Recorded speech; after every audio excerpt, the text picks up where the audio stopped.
अस्सलाम वालेकुम स्टूडेंट हम 9th क्लास का चैप्टर नंबर 1 कर रहे थे।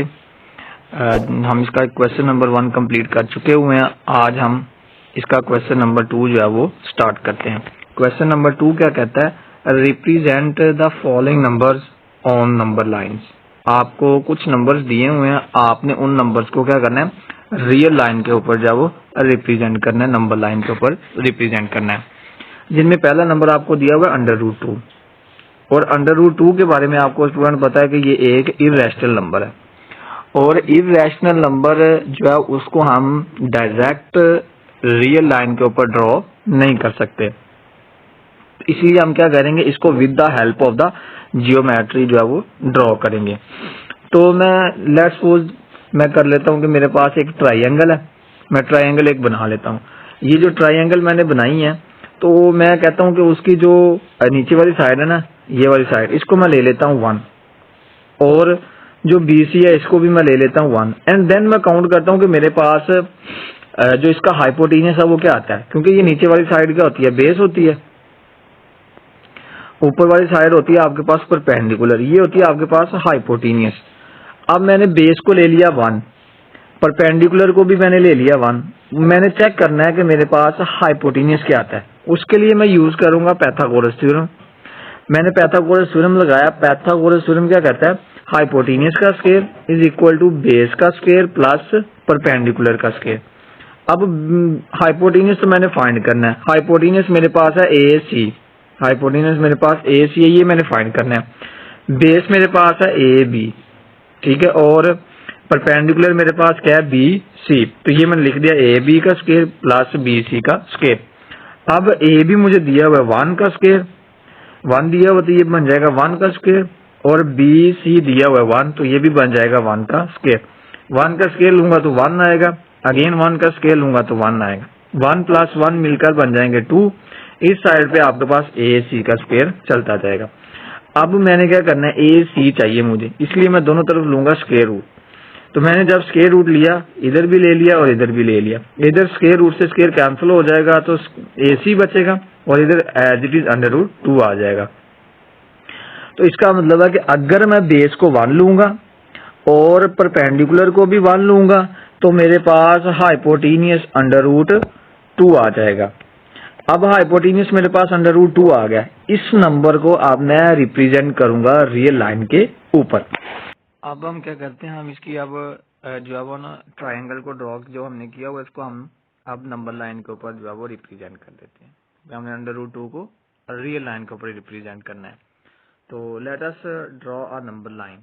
मैंने ऊपर ट्राइंगल एक बनाई थी जिसमें मैंने क्या किया था, बेस को भी 1 लिया था, परपेंडिकुलर को भी 1 लिया था, और हाइपोटेन्यूस निकला था √2। अब मैंने क्या किया, ये मैंने रियल लाइन ड्रॉ की है। यहाँ पर इसके 0 है, राइट साइड पे इसके पॉजिटिव नंबर होंगे, और लेफ्ट साइड के इसके क्या होंगे, नेगेटिव नंबर होंगे। इधर को नेगेटिव नंबर होंगे और राइट साइड पे पॉजिटिव नंबर होंगे। अब मैंने क्या किया, क्योंकि मैंने ये वाली साइड 1 ली हुई थी, इसलिए ये मैंने साइड ले लिया 1, यानी कि ये मैंने ले लिया 1। इसको मैं 1 यूनिट बोल रहा हूँ, 0 से लेकर 1 तक मैंने ले लिया। ऊपर को भी मैंने 1 लिया हुआ था, तो ये मैंने ऊपर को भी ले लिया 1।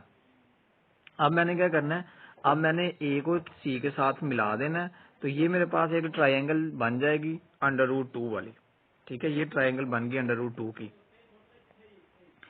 अब ये ट्राइंगल बन गई √2 की, √2 आ गया। अब √2 को मैंने रियल लाइन के ऊपर ड्रॉ करना है। आपने क्या करना है, अपनी कंपास को ओपन करना है, यहाँ से लेकर यहाँ तक, इस पॉइंट तक, यहाँ से यहाँ तक आपने अपनी कंपास को ओपन कर लेना है। जब आप अपनी कंपास को ओपन कर लेंगे तो इस पॉइंट पर पहुंचकर, C पॉइंट पर पहुंचकर आपने यहाँ पर एक आर्क ड्रॉ कर देनी है। अब ये आर्क जिस पॉइंट पर रियल लाइन के ऊपर जिस पॉइंट पर टच करेगी वो पॉइंट आपका √2 का पॉइंट होगा। तो ऐसे आपने student with the help of the geometry √2 को रियल लाइन के ऊपर ड्रॉ कर देना है। पार्ट नंबर 2 है, √3 को अब हमने करना है। तो अब हमने सेम जो पहला पैटर्न यूज किया उसी को अब हम यूज करेंगे, और √3 को भी जो है वो हम रियल लाइन के ऊपर ड्रॉ करेंगे। इसके लिए मैं क्या करता हूँ, मैं एक ट्राइंगल ड्रॉ करता हूँ AB। अब मैं AB जो साइड है इसको मैं ले लेता हूँ √2, और जो BC है इसको मैं ले लेता हूँ 1, और मेरे पास देन फिर हाइपोटेन्यूज क्या निकलेगा, इसके लिए मैं यूज करता हूँ पाइथागोरस थ्योरम। तो जब मैं पाइथागोरस थ्योरम यूज करूंगा तो वो क्या कहता है, हाइपोटेन्यूज का square is equal to base का स्क्वायर प्लस परपेंडिकुलर का स्क्वायर। अगेन हाँ, हाइपोटेन्यूज मैंने रखा हुआ ए सी और बेस रखी हुई है ए बी और परपेंडिकुलर रखा हुआ बी सी। ए सी तो एज इट इज चलता जाएगा, ए भी मुझे दिया हुआ अब √2 इसका स्क्वायर और बी सी दिया 1 और इसका स्क्वायर। स्क्वायर से स्क्वायर रूट कैंसिल होगा तो ये आएगा 2 और 1 का स्क्वायर 1 है, तो ये आ जाएगा हमारे पास 3। तो अब मैंने ए सी फाइंड करना, दोनों तरफ स्क्वायर रूट लूंगा तो ए सी मेरे पास निकल आएगा √3। तो इसका मतलब है कि अगर मैंने ए बी, जिसको मैं बोल रहा हूँ बेस और परपेंडिकुलर जिसको मैंने 1 लिया हुआ है वो था बी सी, तो मेरे पास देन हाइपोटेन्यूज निकला है √3। अब मैं इसको ड्रॉ करता हूँ नंबर लाइन के ऊपर। अब मैं इस नंबर को क्या करता हूँ, ड्रॉ करता हूँ नंबर लाइन के ऊपर। Let us draw the number line. अब मैंने अगेन क्या किया, 0 ले लिया, 0 के राइट साइड पे पॉजिटिव नंबर्स लिए हुए और लेफ्ट साइड पे नेगेटिव नंबर लिए। अब मैंने जो नीचे वाली साइड है वो ली हुई थी √2 ट्राइंगल के अंदर, ये वाली साइड थी √2 और ये वाली थी 1, देन ये निकली थी √3। अब मैं नीचे √2 लिया हुआ है, पहले वाले क्वेश्चन में हमने √2 ड्रा किया था तो वो तकरीबन यहाँ से यहाँ तक बनता था, यहाँ तक बी तक, पॉइंट बी तक, बी तक जो है वो यहाँ से यहाँ तक पॉइंट बी तक आपका बनता था √2, तो वो मैंने ले लिया। उसके बाद ऊपर को हमने 1 लिया हुआ तो ऊपर को मैंने 1 ले लिया। फिर मैंने क्या किया, सी को ए के साथ मिला दिया तो ये मेरे पास पॉइंट बन गया √3 का। लेकिन √3 को रियल लाइन के ऊपर ड्रॉ करना है, आपने अगेन अपनी ए से लेकर सी तक कंपास को ओपन कर लेना है और फिर आपने यहाँ पर एक आर्क जो है वो ड्रॉ कर देनी है। जब आप आर्क ड्रॉ करेंगे तो वो जिस पॉइंट पर रियल लाइन के ऊपर जो है वो टच करेगी तो वो पॉइंट आपका कौन सा होगा, √3 वाला पॉइंट होगा। क्वेश्चन नंबर 3 है, 4 1/3 है, इसको अब हमने ड्रॉ करना है। Let us draw the number line. Number line को मैं ड्रॉ कर लेता हूँ, ये सेंटर में 0 है, राइट साइड पे पॉजिटिव नंबर है और लेफ्ट साइड पे नेगेटिव नंबर है। अब आपने क्या करना है कि ये वाला जो इसके साथ लगा हुआ है ना 4, ये बता रहा है कि ये नंबर 4 से आगे गुजर चुका हुआ है, तो इसका मतलब है कि ये नंबर 4 और 5 के दरमियान में लाई करेगा। अब आपने देखना है कि इसके बटे में क्या है, इसके बटे में आपके पास 3 है, तो आपने 4 और 5 के दरमियान 2 लाइन लगानी है। जो बटे में दिया होगा उससे एक कम लाइंस आपने लगानी है, तो आपने 2 लाइंस लगानी है और ऊपर जो नंबर दिया होगा उस लाइन के ऊपर ये वाला नंबर आपका लाई करेगा। तो यहाँ पर मैंने 2 लाइंस लगा दी हैं और फर्स्ट लाइन के ऊपर मेरा ये नंबर अवेलेबल होगा 4 1/3। बाद मेरे पास आ जाता है क्वेश्चन नंबर 4 -2 1/7। इसके लिए भी हम नंबर लाइन को ड्रॉ कर लेते हैं।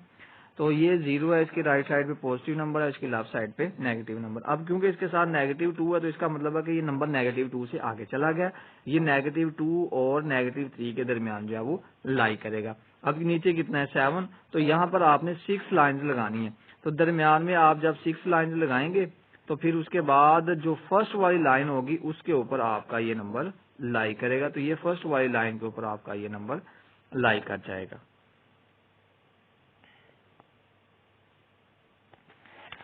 5 में वो कहता है कि 5/8, तो हम ड्रॉ करते हैं नंबर लाइन। स्टूडेंट, जब आपके पास कोई भी ऐसी सिचुएशन आ जाए कि डिनोमिनेटर बड़ा हो और न्यूमिनेटर छोटा हो तो वो नंबर 0 और 1 के दरमियान में लाई कर जाएगा।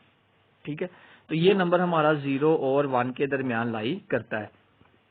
अगर कोई नेगेटिव साइन होगा तो वो -1 और 0 के दरमियान लाई करेगा। अब ये क्योंकि पॉजिटिव है तो इसलिए ये 0 और 1 के दरमियान में लाई करेगा।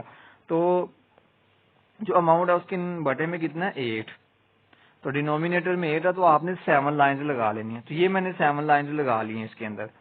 ठीक है, और कौन सी लाइन के ऊपर आपका नंबर अवेलेबल है, लाइन नंबर 5 के ऊपर। तो आपने क्या किया, ये 5 वाली जो लाइन है उसके ऊपर आपने ये नंबर शो कर दिया। अब हमारे पास क्वेश्चन नंबर 6 है, वो है 2 3/4। इसके लिए हम ड्रॉ करते हैं नंबर लाइन को।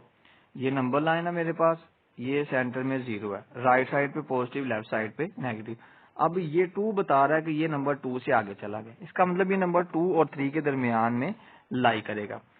अब नीचे कितना है 4, तो आपने कितनी लाइंस ड्रॉ करनी है, 3 लाइंस ड्रॉ करनी है आपने। तो आपने 3 लाइंस ड्रॉ कर लेनी है 2 और 3 के दरमियान में।